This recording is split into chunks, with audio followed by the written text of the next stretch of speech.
बिस्मिल्लाहिर्रहमानिर्रहीम। Object oriented के एक और लेक्चर में हम हाजिर हैं। आज हम ऑब्जेक्ट ओरिएंटेड में कांस्ट एंड क्लास के बारे में डिस्कस करेंगे। कांस्ट कीवर्ड क्या है? कांस्ट कीवर्ड के बारे में हमने पिछले लेक्चर में डिस्कस किया, पिछली क्लास में डिस्कस किया था। कांस्ट हमारे पास एक ऐसा कीवर्ड है जो किसी चीज को कांस्टेंट बनाता है। फॉर एग्जांपल हमने डिस्कस की थी कांस्टेंट वेरिएबल। मतलब जब हम किसी सिंपल वेरिएबल के सामने से पहले कांस्ट कीवर्ड लगाते थे तो वेरिएबल वो कांस्टेंट बन जाता था। उस वेरिएबल की वैल्यू फिर हम चेंज नहीं कर सकते थे। इस तरह हम कांस्ट को क्लास में भी यूज कर सकते हैं। कांस्ट मेंबर फंक्शन, किसी मेंबर फंक्शन को हम कांस्टेंट बना सकते हैं। मेंबर फंक्शन के आर्गुमेंट्स को हम कांस्टेंट बना सकते हैं, या हम ऑब्जेक्ट को भी कांस्टेंट बना सकते हैं। जब हम किसी मेंबर फंक्शन को कांस्टेंट बनाते हैं तो इसका मतलब ये होता है कि अब ये मेंबर फंक्शन कांस्टेंट है, मतलब ये क्लास के डेटा मेंबर्स को चेंज नहीं कर सकेगा। फॉर एग्जांपल मेरे पास एक फंक्शन है, लेट्स सपोज शो फंक्शन का काम क्या है? डेटा को शो करना। अब मैं चाहता हूं कि ये शो फंक्शन अगर चाहे भी तो ये इस डेटा को चेंज ना कर सके। फॉर एग्जांपल मेरे पास एक मेंबर फंक्शन है शो, और उसकी परमिशन मैं अपने टीम के ऐसे मेंबर्स को देता हूं जो सिर्फ डेटा को तो शो कर सके, डेटा को देख तो सके लेकिन चेंज ना कर सके। तो मैं क्या करूंगा, उस फंक्शन को मैं कांस्टेंट बनाऊंगा। तो वो शो फंक्शन फिर लोग यूज करेंगे, सिर्फ उसकी थ्रू डेटा को देख सकेंगे लेकिन डेटा को चेंज नहीं कर सकेंगे। ठीक है। अच्छा, constant member function as argument, जब हम आर्गुमेंट्स के साथ कांस्ट कीवर्ड लगाएंगे तो वो आर्गुमेंट्स क्या बन जाएंगे? कांस्टेंट बन जाएंगे। ठीक है। जब वो कांस्टेंट बन जाएंगे तो उस आर्गुमेंट्स को फिर लोग चेंज नहीं कर सकेंगे। और जब हम किसी ऑब्जेक्ट को कांस्टेंट बनाए तो उस ऑब्जेक्ट के डेटा में हम फिर चेंजेस नहीं कर सकेंगे। ठीक है। तो ये चीजें मैं डिस्कस करना चाहता हूँ एक प्रोग्राम के थ्रू। सबसे पहले मैं ये एक सिंपल प्रोग्राम तो नहीं है, एक प्रोग्राम का एक मॉडल है, ये मैं आप लोगों के साथ डिस्कस कर रहा हूँ। इसमें देखो क्लास के अंदर एक क्लास मैंने लिया है, एक क्लास। ठीक है। इसके अंदर प्राइवेट मैंने एक मेंबर लिया है इंटीजर अल्फा। अल्फा एक डेटा मेंबर है। ठीक है। आप कुछ भी कह सकते हैं, मैंने अल्फा कहा हुआ है। उसमें मैंने दो फंक्शन लिए हैं। ये फंक्शन जो है नॉन कांस्टेंट फंक्शन है। ठीक है। इधर मैं कांस्ट कीवर्ड लगाता हूँ। ठीक है। ये फंक्शन जो है ये नॉन कांस्टेंट मतलब आम फंक्शन है। तो आम फंक्शन क्या कर सकता है? अल्फा में 99 स्टोर कर सकता है। अल्फा वेरिएबल है, इस वेरिएबल में 99 स्टोर कर सकता है। ठीक है। आम फंक्शन है, डेटा स्टोर कर सकता है। अब ये इधर एक फंक्शन है वाइड कांस्टेंट फंक्शन। कौन फंक्शन? मतलब कांस्टेंट फंक्शन। और इस इधर फंक्शन के डिक्लेरेशन के बाद बॉडी से पहले मैंने एक कांस्ट कीवर्ड लगाया है। फंक्शन डिक्लेरेटर के बाद बॉडी से पहले मैंने एक कांस्ट कीवर्ड लगाया है। ये कांस्ट क्या कर रहा है? ये इस फंक्शन को कांस्टेंट फंक्शन बना रहा है। क्या कर रहा है? इस फंक्शन को कांस्टेंट फंक्शन बना रहा है। जब फंक्शन कांस्टेंट बन जाता है तो इसका मतलब यह है कि ये डेटा में चेंजेस नहीं कर सकता। लेट्स सपोज इधर में अल्फा में 99 स्टोर होगा, मैं लेट्स सपोज को चेंज करके 88 कर रहा हूं। जब मैं ये लिखूंगा कि अल्फा इज इक्वल टू 88, तो ये मैं डेटा मेंबर्स को डेटा में चेंजेस करना चाहता हूं, तो ये फंक्शन एरर देगा। It will give error. ये मुझे एरर देगा। क्यों एरर देगा? इसलिए एरर देगा कि ये जो अल्फा है ये डेटा मेंबर है, और कांस्टेंट फंक्शन जो है, कांस्टेंट फंक्शन किसी डेटा में चेंजेस नहीं कर सकता, डेटा मेंबर में चेंजेस नहीं कर सकता। तो ये मुझे एरर देगा। ठीक है। इसको मैं एक सिंपल प्रोग्राम के थ्रू समझाना चाहता हूं। डेटा अच्छा, इसको मैं क्लोज कर देता हूं। नो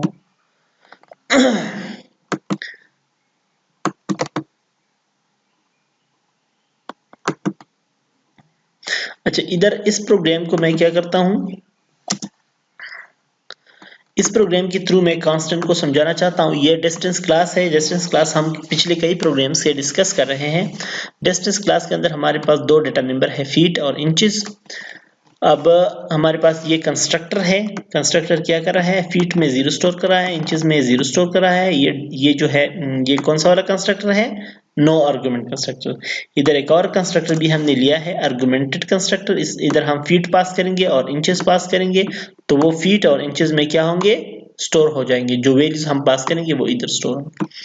हमारे पास एक गेट डिस्टेंस फंक्शन है। गेट डिस्टेंस फंक्शन क्या करेगा, इसको जब हम कॉल करेंगे तो हम ऑब्जेक्ट्स की वैल्यू स्टोर कर सकते हैं। लेट सपोज कोई ऑब्जेक्ट है जिसमें मैंने वैल्यू स्टोर नहीं की, तो मैं यूजर कहूंगा कि एंटर फीट एंटर करे, तो सीएन लेके उसको उस ऑब्जेक्ट की फीट में स्टोर करेगा। जब मैं उस यूजर को कहूंगा कि इंचेस एंटर करे, तो वो इंचेस एंटर करके सीएन लेगा और उसके उस ऑब्जेक्ट के इंचेस में इसको स्टोर करेगा। एक और फंक्शन है मेरे पास, शो फंक्शन। ठीक है, क्या फंक्शन है, शो फंक्शन। शो फंक्शन का काम क्या है, शो डेटा या शो डिस्टेंस। ये मुझे डिस्टेंस को शो करेगा या डेटा को शो करेगा। अब डेटा को शो करने का मकसद ये है कि ये इसका काम क्या है, सिर्फ डेटा को शो करना, चेंज नहीं करना। ठीक है, तो अब इस फंक्शन को मैं ऐसे बना रहा हूं कि ये फंक्शन क्या करेगा, ये डेटा को चेंज नहीं करेगा, सिर्फ मुझे शो करेगा। तो इधर मैंने एक कांस्ट कीवर्ड लगाया है। कांस्ट कीवर्ड का मतलब ये है कि ये फंक्शन जो है ये एक स्टैटिक फंक्शन है और ये सिर्फ डेटा को शो तो कर सकता है लेकिन उसमें चेंजेस नहीं कर सकता। देखो इस प्रोग्राम में लेट सपोज मैं क्या करता हूं, मैं इंचेस में कोई डेटा अगर स्टोर करना चाहता हूँ, 89 में स्टोर करता हूँ, तो ये मुझे एरर देगा इधर। क्यों एरर देगा, क्योंकि ये जो शो फंक्शन है, ये देखो ये एरर दे रहा है, क्योंकि ये जो शो डिस्टेंस फंक्शन है ये सिर्फ डेटा को शो करेगा, इसमें चेंजेस नहीं करेगा। क्यों, क्योंकि मैंने इधर इसको कांस्टेंट बनाया हुआ है। ठीक है, एक और फंक्शन है distance, add distance. Add distance में मैंने ये कांस्टेंट, ये एक आर्गुमेंट है, इस आर्गुमेंट के साथ मैंने कांस्ट कीवर्ड लगाया है। इसका मतलब यह है कि ये जो मैं बाय रेफरेंस वैल्यूज पास कर रहा हूं, इसको कहते हैं पासिंग आर्गुमेंट्स बाय रेफरेंस। जब मैं एम्परसेंड साइन लगाता हूं तो ये आर्गुमेंट जो है बाय रेफरेंस पास हुआ है। तो बाय रेफरेंस जब हम ऑब्जेक्ट पास करते हैं तो हमारे पास जो हमारा ओरिजिनल ऑब्जेक्ट जो है वो पास हुआ है। ओरिजिनल ऑब्जेक्ट पास होने का मतलब यह है कि इसका जो ओरिजिनल डेटा है वो चेंज हो सकता है। तो इधर मैंने कांस्ट कीवर्ड लगाया ताकि ओरिजिनल वैल्यू को कोई चेंज ना कर सके। और इधर मैंने जो कांस्ट कीवर्ड लगाया है ये मैंने फंक्शन के लिए लगाया है कि ये जो फंक्शन है ये क्या है ये कांस्टेंट फंक्शन है और ये क्लास के डेटा मेंबर को या ऑब्जेक्ट्स के डेटा मेंबर को चेंज नहीं करेगा। अच्छा, ये इधर मैंने क्या लगाया हुआ है, ये फंक्शन डिक्लेरेटर है। इसका मतलब ये है कि ये हमारे पास एक फंक्शन है जो कि क्लास के बाहर डिफाइन होगा। इधर इसकी बॉडी नहीं है, ये सिर्फ मैंने फंक्शन डिक्लेयर किया है। अब क्लास के बाहर मैं इसको डिफाइन कर रहा हूँ। तो डिफाइन करने का तरीका तो आपको मालूम है, ये इसका रिटर्न टाइप है, ये क्लास नेम है, ये स्कोप रिजोल्यूशन ऑपरेटर है, ये जो है एड डिस्टेंस फंक्शन का नाम है, ये उसके आर्गुमेंट्स है। D2 हम क्या करते हैं, एज बाय रेफरेंस पास करते हैं। इधर कांस्ट कीवर्ड हमने लगाया है कि ये हमारे पास कांस्टेंट फंक्शन है। अच्छा, कांस्टेंट फंक्शन जो है वो अपना वेरिएबल जब क्रिएट करता है तो अपने वेरिएबल के अंदर चेंजेस कर सकता है। जैसा कि ये इसने अपना वेरिएबल क्रिएट किया हुआ है तो ये अपने वेरिएबल के डेटा में चेंजेस कर सकता है, लेकिन जो दूसरी ऑब्जेक्ट्स है या वेरिएबल्स है उसमें चेंजेस नहीं कर सकता। अपना अगर ये अगर अपना वेरिएबल क्रिएट करे, लेट सपोज इधर ये क्या करता है, इंटीजर सी में लेता हूं। ठीक है, ले लिया। इंटीजर सी में मैं कुछ वैल्यू स्टोर करता हूं, सी इज इक्वल टू 12। ठीक है, तो ये कोई मसला नहीं, ये अपने वेरिएबल जब क्रिएट करता है तो उसमें चेंजेस कर सकता है। लेकिन जो फंक्शंस होते हैं, जो वेरिएबल्स होते हैं बाहर के लोगों के, तो उसमें चेंजेस नहीं कर सकता। तो इधर ये जो फंक्शन है इसने अपना डिस्टेंस क्लास का एक ऑब्जेक्ट क्रिएट किया है टेम्प के नाम से। अब ये जो फीट है, फीट का मतलब ये d1 डॉट फीट, तो ये d1 डॉट फीट में 0 स्टोर नहीं कर सकता क्योंकि ये एरर देगा। ठीक है, क्यों, क्योंकि ये d1 जो है ये एक्सटर्नल ऑब्जेक्ट है जिसने इस फंक्शन को कॉल की है, और ये जो d2 है ये हमारे पास आर्गुमेंट बाय रेफरेंस है। तो इन दोनों में चेंजेस नहीं कर सकता। जब मैं इसको रन करूंगा तो ये एरर देगा क्योंकि बाहर के ऑब्जेक्ट्स में आप चेंजेस नहीं कर सकते। इसको मैं कमेंटाइज करता हूं, दोबारा रन करता हूं, तो अब मुझे ये एरर दे रहा है, तो इसको भी मैं कमेंटाइज कर रहा हूं। ठीक है, तो अब मैं इस टेम्पररी ऑब्जेक्ट्स में चेंजेस कर सकता हूं क्योंकि ये तो इस फंक्शन का अपना ऑब्जेक्ट है। तो ये temp.inches इस टेम्पररी ऑब्जेक्ट के इंचेस में क्या स्टोर कर रहा है, inches d1 dot inches plus d2 dot inches. तो इंचेस में आ जाएंगे d1 डॉट इंचेस और d2 डॉट इंचेस ऐड होंगे। आप लोगों को पता है कि डिस्टेंस में जब हम ये करते थे कि अगर ये इंचेस जो है ये 12 से ज्यादा है तो टेम्प डॉट इंचेस में से 12 माइनस करो और फीट में से टेम्प डॉट फीट में से 1 ऐड करो, टेम्प डॉट फीट में 1 ऐड करो, ठीक है। अब टेम्प डॉट फीट में हम क्या करते हैं, d1 डॉट फीट और d2 डॉट फीट को ऐड करेंगे। इधर मैं d1 डॉट फीट इसलिए कह रहा हूं क्योंकि ये फंक्शन जो है ये d1 के साथ कॉल हुआ है। ये फंक्शन किसके साथ कॉल हुआ है, d1 के साथ कॉल हुआ है। तो d1 के साथ जब ये फंक्शन कॉल हो जाता है तो इधर फिर d1 लगाने की जरूरत नहीं है। और ये जब हमें मालूम करेगा कि फीट्स कितने हो गए और इंचेस कितने हो गए तो ये इसको रिटर्न करेगा। फिर मेन फंक्शन के अंदर मैं आता हूं। मेन फंक्शन में मैंने लिया है तीन ऑब्जेक्ट्स लिए हैं, d1 और d3 में मैंने कोई वैल्यू स्टोर नहीं की, 0 वैल्यूज इसमें स्टोर हो जाएंगे। d2 में मैं स्टोर कर रहा हूं 7 और 8.5, 7 फीट और 8.5। अब लेट सपोज मैं क्या करता हूं, अच्छा इसके बाद मैं d1 dot get distance call कर रहा हूं। तो d1 डॉट गेट डिस्टेंस क्या क्या होगा, कौन सा फंक्शन कॉल होगा, ये वाला फंक्शन कॉल होगा। ये मुझे कहेगा कि d1 के लिए फीट एंटर करो, d1 के लिए इंचेस एंटर करो, ठीक है। तो मैं फीट एंटर करूंगा, वो d1 डॉट फीट में स्टोर होगा। इंचेस एंटर करूंगा तो वो d1 डॉट इंचेस में स्टोर होगा। अब d3 में मैं क्या कर रहा हूं, d1 dot add d2, d1 के साथ ऐड करो d2 को, ठीक है। तो अब d1 और d2 की जो वैल्यूज, d2 में मैंने ये वैल्यू स्टोर की है, d1 में मैंने वैल्यू यूजर से ली है, तो d3 में मैं d1 और d2 को ऐड करके स्टोर कर रहा हूं। तो d1 डॉट ऐड डिस्टेंस जब कॉल होगा तो ये जो फंक्शन है ये, तो d1 के साथ d1 इसमें बाय डिफॉल्ट आएगा और d2 इधर आर्गुमेंट में आएगा, ठीक है। तो इधर मैं जब लिखूंगा inches plus d2 dot inches को, इसका मतलब ये है कि d1 डॉट इंचेस, क्योंकि d1 के साथ फंक्शन कॉल हुआ है तो d1 इसमें बाय डिफॉल्ट आया हुआ है, ठीक है।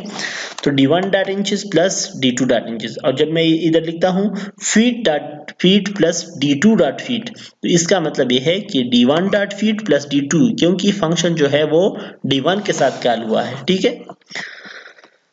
तो ये टेम्परेरी में हम स्टोर करेंगे और फिर हम रिटर्न करेंगे ये टेम्प। तो ये टेम्प इधर d3 को असाइन होगा, इधर से जो वैल्यू आएगी इधर रिजल्ट जो आएगा वो टेम्प होगा और वो इस d3 को असाइन होगा। तो मैं प्रोग्राम को जब रन करूंगा तो ये सबसे पहले मुझे d1 के लिए फीट और इंचेस की वैल्यू लेगा। मैं लेट सपोज कहता हूँ कि ये मुझे कहता है कि एंटर फीट, d1 के लिए फीट एंटर कर, तो मैं कहता हूँ 13। एंटर इंचेस, d1 के लिए इंचेस एंटर कर, तो मैं कहता हूँ लेट सपोज 9.8। तो ये मुझे कहता है कि डिस्टेंस 1 के फीट 13 है, इंचेस 9.8 है, जिसके मैंने इधर एंटर की है। डिस्टेंस 2 में फीट 7 है, इंचेस 8.5 है।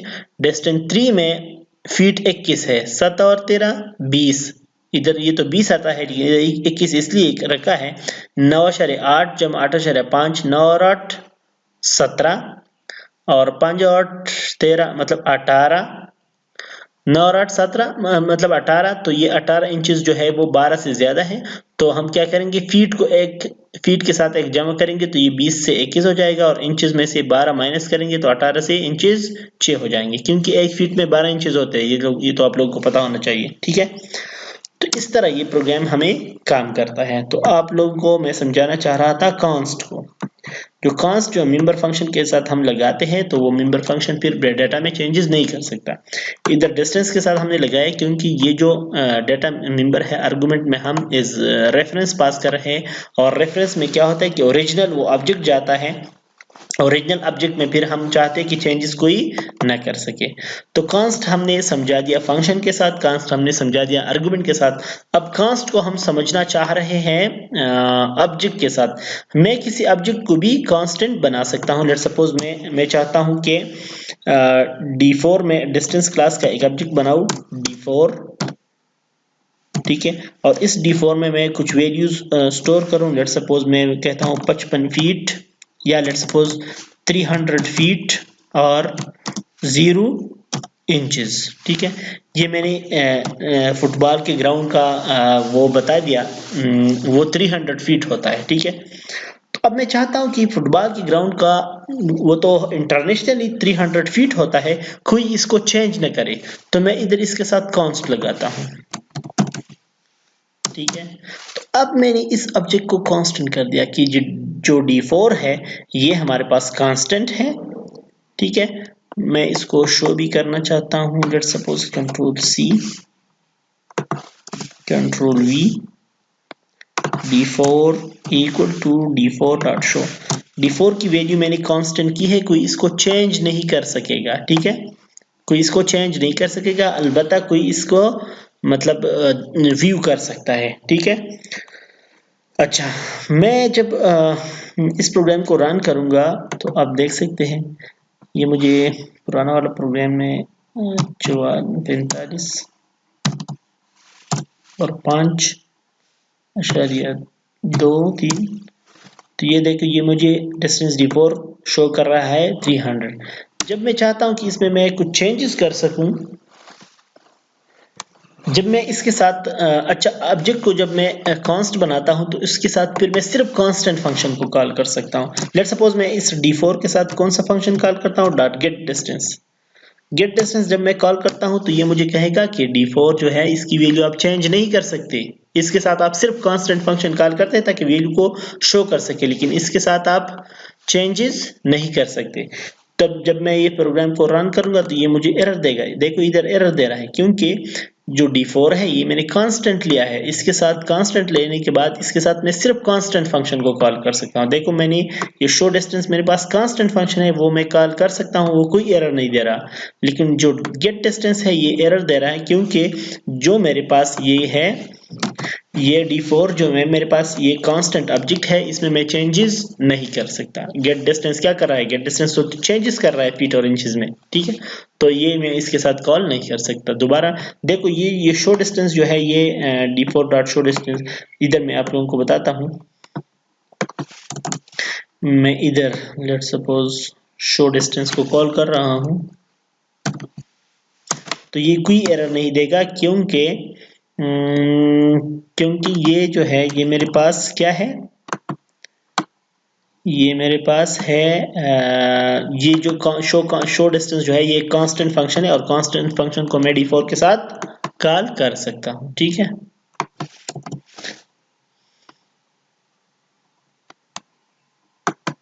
देखो कोई एरर नहीं दे रहा, रन हो गया मेरा प्रोग्राम। ठीक है, तो ये देखो मेरे डिस्टेंस जो है वो 300 मुझे शो कर रहा है। ठीक है, तो मैंने आप लोगों को समझा दिया कि हम किसी भी फंक्शन को भी कांस्टेंट ले सकते हैं, आर्गुमेंट को भी कांस्टेंट बना सकते हैं, ऑब्जेक्ट्स को भी कांस्टेंट बना सकते हैं। इसके साथ ये चैप्टर जो है ये अपने इख्तिताम को पहुंचता है। Chapter number 6 objects and class complete हो गया। इस सेमेस्टर इस बुक की जो एग्जांपल्स है वो भी आप रन करें, सारे प्रोग्राम जो है वो रन करें, उसको समझे। एंड में एक्सरसाइज है, ये एक्सरसाइज भी आप लोग लाजमी करें। ठीक है, मैं इस एक्सरसाइज के बारे में पूछूंगा आप लोगों से। ठीक है, थैंक यू सो मच। कोई भी मसला हो तो आप लोग मुझसे पूछ सकते हैं।